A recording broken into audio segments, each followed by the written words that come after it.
Got a 2012 Ford Fusion here. I'm going to show you guys how to replace the EVAP temp sensor on this one without removing the whole dash.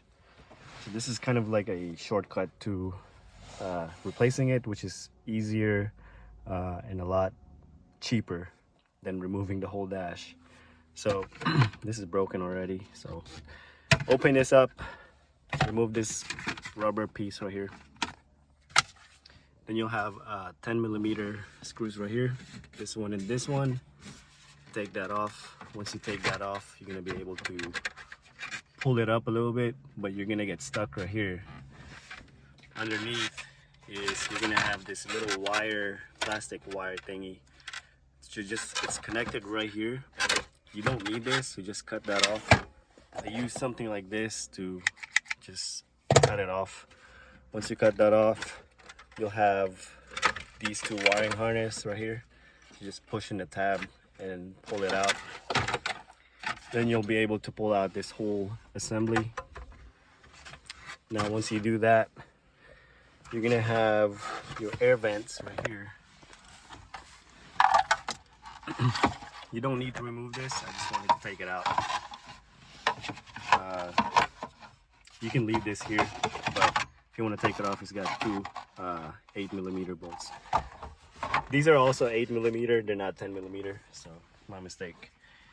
Anyway, so you're gonna go over here and you'll have this piece like that. You're gonna just have to break it off.